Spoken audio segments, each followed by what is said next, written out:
All right, let's dive deep today Okay. into Erich Fromm's The Art of Loving.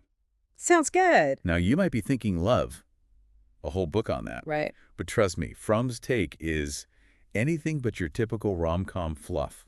Definitely not. He argues that love isn't some magical feeling that just happens. Yeah, It's an actual skill you can learn and practice, it is. like playing an instrument or mastering a sport. What's fascinating is that Fromm wasn't just some armchair philosopher. He was a social psychologist living through some of the most turbulent times in history, Yeah. World War II, the rise of consumerism. Yeah? He saw firsthand how these massive societal shifts were impacting people's ability to connect on a deeper level. That's what makes his work so relevant. Even today, I mean, we're still bombarded with messages about what we should buy, Right. who we should be, how we should look.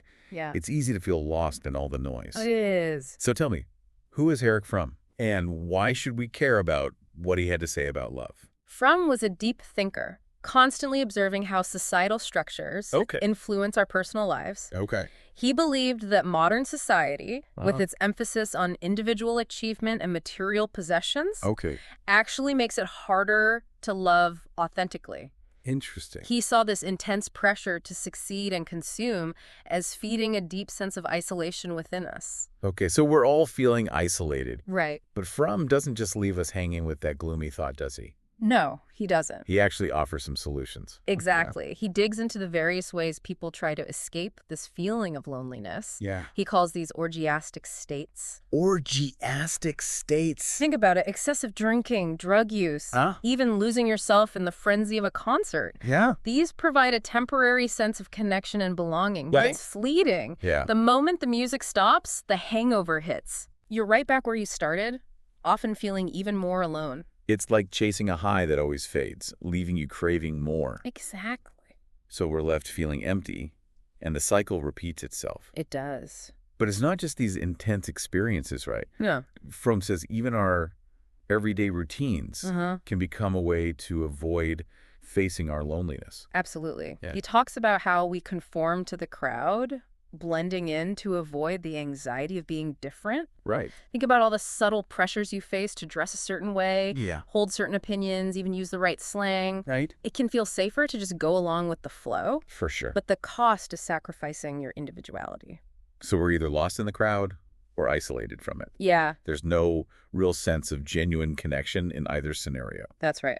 Fromm also talks about symbiotic relationships, Yes. which sound a bit more intense. He uses this term to describe relationships where people become overly dependent on each other to the point where they lose their individual identities. Wow. One person dominates, the other submits, and both avoid the challenge of genuine connection. As they're both losing out. Fromm actually uses Hitler as an example, Really? sadistic towards people, Wow. but masochistic towards this idea of fate controlling him. Interesting. It's a warped sense of connection that ultimately doesn't fulfill anyone's needs. That's a powerful example. It is. It really highlights how these dysfunctional ways of relating to others can play out on a grand scale. For sure. And this ties into Fromm's view on love being an active choice. Right, absolutely. Okay. Fromm saw love as a verb, not just a noun. I like that. It's not something that just happens to you. Right. It's a conscious decision, a continuous effort, Ah. a commitment to personal growth. So it sounds like work. He compares it to mastering an art form. Okay.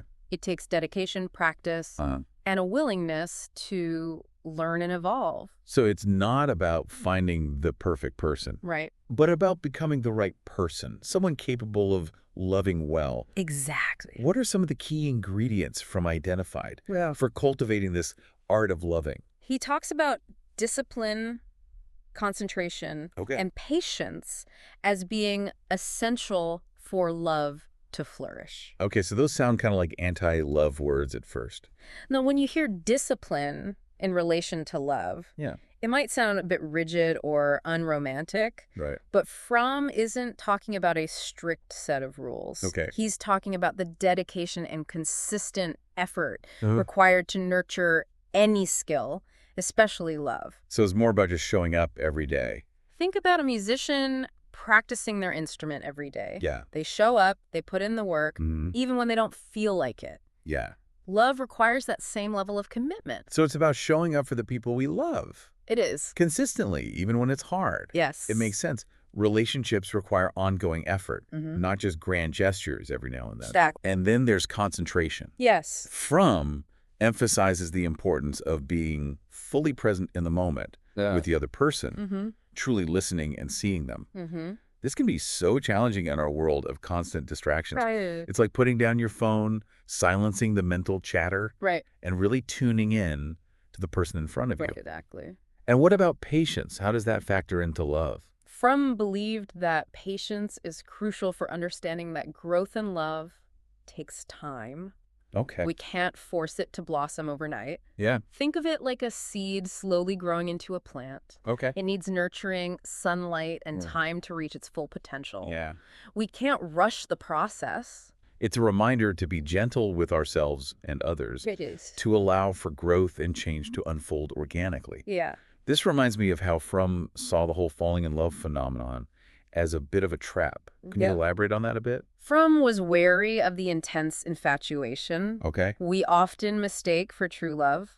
You know, that whirlwind of excitement and passion that sweeps you off your feet.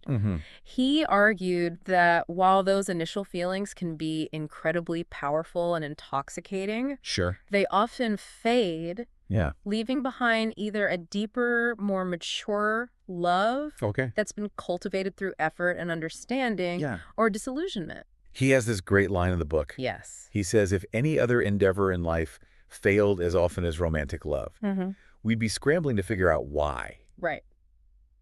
But with love, Yeah. we just kind of shrug and say, oh, well, it wasn't meant to be. Exactly. And that goes back to his point about love being an art. It does. We need to approach it with the same level of seriousness and commitment Yeah. that we would any other skill we want to master. If we want to learn to play the piano, Yeah. we don't just sit down and expect to be Mozart. Right. We take lessons, we practice, we make mistakes, and we keep learning. Love is no different. So Fromm is saying that we often jump into relationships fueled by a desperate need to escape our loneliness, rather than a true desire for connection. Interesting. He believed people often choose partners based on superficial qualities. Like what? Wealth, status, physical attractiveness, things heavily influenced by societal trends and marketing. Yeah. It's like we're shopping for a partner based on a checklist of what's considered desirable, instead of looking for genuine compatibility and shared values. He even uses the example of how beauty standards change over time. Yes. In the 1920s, a robust and sexy flapper was the ideal. But by the late 19th and early 20th centuries, the ideal shifted to a more reserved and domestic image. Exactly. So we're falling for an image, a projection, rather than connecting with a real person. That's a great point. To get so caught up in these external factors that we lose sight of what truly matters in a relationship. Right. And Fromm argued that this focus on individual success and achievement, so prevalent in Western society, Yes. makes it even harder to connect with others in a meaningful way. He did. We're so busy competing with each other that we forget how to collaborate and truly see one another. Absolutely. It's like we're all running on this hamster wheel of achievement, striving for more, but never quite feeling fulfilled. Exactly. Which brings us back to Fromm's point about the work and consume cycle dominating modern life. We work to make money to buy things, but we don't stop to ask ourselves if any of it is truly making us happy. Fromm was deeply critical of this cycle. He believed that consumerism teaches us to see everything, including people, as commodities. Right. It's about what we can get out of a relationship, what the other person can do for us, rather than the joy of giving and connecting on a deeper level. Interesting. And this ties into his idea of the marketing personality, where we're all packaging ourselves to be sellable, which leads to a loss of authenticity. So we end up feeling like products in a giant marketplace. Exactly. Constantly striving to stand out and attract attention. Yes. It's exhausting. It is. And it creates this constant anxiety about whether we're good enough, successful enough, attractive enough. It's a never-ending cycle. It is. And Fromm even talked about how this fairness obsession, this tit-for-tat mentality, seeps into our relationships. He did. So instead of giving freely out of love, We're constantly keeping score. Yeah. Making sure we're not giving more than we're getting. Exactly. He believed that this transactional approach to relationships misses the point of love entirely. It does. True love is about giving without expecting anything in return. It's about caring for the other person's well-being and growth, even if it means putting their needs before our own. That sounds incredibly challenging. It does. Especially in a society that constantly tells us to look out for number one. Right. Didn't sugarcoat the reality of loving well. No, he didn't. In a world that often promotes the opposite. Yeah. But he firmly believed that it was possible and absolutely necessary if we want to create a more humane and fulfilling world. He did. It requires a conscious choice to push back against these societal pressures. Right. And to cultivate love in a way that goes against the grain. Exactly. And this is where Fromm's ideas about the different types of love come in, right? Yes. He wasn't just talking about romantic love. He saw love as this multifaceted force that plays out in all aspects of our lives. Exactly. All right, so let's dive into these different types of love and see how they all fit together in Fromm's framework. Okay. Ready to continue our deep dive? Absolutely. Fromm breaks down love into these distinct types, but it's important to understand they're all interconnected. He actually sees brotherly love as the foundation for all the others. Okay. I'm intrigued. Tell me more about this brotherly love. It sounds a little, well, religious, to be honest. It's not about religion in the traditional sense. Fromm uses brotherly love to describe the fundamental love that connects us as human beings. Think of it as recognizing our shared humanity, seeing past our differences, and acknowledging that at our core, we all have the same basic needs and desires. We all experience joy and sorrow, fear and hope. Fromm believed that tapping into that common ground allows us to treat everyone with respect and dignity, regardless of their background or beliefs. So it's about acknowledging our shared vulnerability as humans, recognizing that we're all in this together. Exactly. Fromm believed that brotherly love is the essential ingredient for a just and caring society. It's the fertile ground from which all other forms of love can grow. And speaking of growth, that brings us to motherly love, a force Fromm saw as shaping us from our earliest days. Yes, Fromm talks about this quite a bit in the book. And, even though he uses the term motherly, he's not just talking about the bond between a mother and child, right? Yeah, you're right to pick up on that. He uses motherly love to describe a particular quality of love that's about providing unconditional care and support while also encouraging independence. It's like nurturing a delicate seedling. You provide the right conditions for it to grow, but eventually it needs to stand on its own. It's about empowering the other person to become their own unique individual. There's this vivid line where Fromm says a mother's love should be like giving milk and honey. I love that imagery, but what did he mean by that? He was highlighting the two essential aspects of motherly love. Think of milk as representing the basic care and nourishment we need to survive, food, shelter, a sense of safety and security. But honey is what takes us beyond mere survival. It's the sweetness of life, the joy and wonder that comes from feeling loved and accepted for who we are. Fromm says that ideally the mother has the role of instilling a sense of security in life, and the father's role is more about teaching the child how to navigate the world. It's about balance, isn't it? Exactly. The father figure encourages exploration, risk-taking, and the development of skills and knowledge needed to interact with the world. But Fromm stresses that these aren't rigid gender roles. It's more about recognizing that healthy love requires a balance of these qualities, nurturing and empowering, providing security, and encouraging independence. Okay, so we've explored brotherly love, this sense of universal connection, and motherly love, this nurturing force that fosters independence. What about romantic love? Curious to hear what Fromm had to say about that. This is where Fromm's ideas get really intriguing. He uses the term erotic love to describe that deep longing for complete union with another person. But he emphasizes that this kind of love, the kind that seeks true intimacy and connection, requires a lot of maturity, self-awareness, and a strong foundation of self-love. It's interesting that you mentioned self-love. Fromm actually spends a lot of time talking about its importance. Yep. And it's not selfish or egotistical at all, like some people might think. You're absolutely right. Fromm believed that self-love is essential for loving others well. Think about it. If you don't value and care for yourself, how can you truly value and care for someone else? You can't pour from an empty cup. So self-love isn't about being narcissistic or self-absorbed.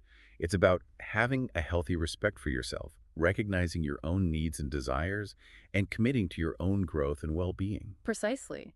It's about treating yourself with the same kindness and compassion you would offer to someone you love. And when you cultivate that sense of self-worth, you're less likely to seek external validation or become dependent on others to make you feel whole. This makes me think of all the unhealthy ways we try to earn love or prove our worthiness to others. Yeah. It seems like that stems from a lack of self-love. Fromm makes that connection as well. He believed that when we don't have a solid foundation of self-love, we end up seeking external approval to fill that void within us. This can lead to all sorts of dysfunctional relationships where we're constantly trying to please the other person, walking on eggshells, or sacrificing our own needs to gain their love and acceptance. And that's the complete opposite of the giving selfless love that Fromm is talking about. Right. It becomes more about filling our own need than about truly connecting with another person. Exactly. He believed that true love flows from a place of abundance, not scarcity. When you love yourself, you have something to give. And you can give freely without expecting anything in return. You're not driven by fear or neediness. You're coming from a place of wholeness and generosity. Okay, so we've covered brotherly, motherly, erotic, and self-love. Now, where does love of God fit into all of this? I have to admit, this is the part of the book that I find the most challenging. I think a lot of people have that reaction. It's important to remember that Fromm was writing from a specific cultural and historical context. He was steeped in Western philosophical and religious thought, so the concept of God was very much a part of the conversation. So how did Fromm approach this idea of loving God, especially given his emphasis on love as an action, a practice, a way of being in the world? He saw it as an evolution. He said it often starts with a very childlike view of God as this powerful, parent-like figure who rewards good behavior and punishes bad behavior. Like Santa Claus, but with way higher stakes. Yes. But Fromm argued that as we mature, our understanding of God should also evolve. We move beyond this image of God as a personified being and come to understand God as a symbol of universal principles like love, justice, truth, and compassion. So it becomes less about worshiping a deity and more about embracing those qualities within ourselves and striving to live by them. Exactly. Fromm believed that ultimately loving God is about loving what is best in humanity. It's about recognizing that spark of goodness within each of us and treating all beings with reverence and respect. That's a beautiful concept. It takes the focus off dogma and ritual and places it on our actions, on how we choose to live our lives and treat one another. Fromm was a big proponent of the idea that the personal is political. He saw a direct link between our individual capacity for love and the state of society as a whole. He believed that if we want to create a more just and compassionate world, we need to start by cultivating love within ourselves and letting that love ripple outward into our relationships and communities. So where do we begin? How do we cultivate love in a world that so often feels like it's working against us? That's a great question, and one that we'll delve into further in our next segment. Fromm actually offers some practical advice on how to approach this challenge, how to push back against those forces that diminish love, and how to start living a more loving and fulfilling life. So we've explored Fromm's ideas on the different types of love and how modern society often makes it difficult to love authentically.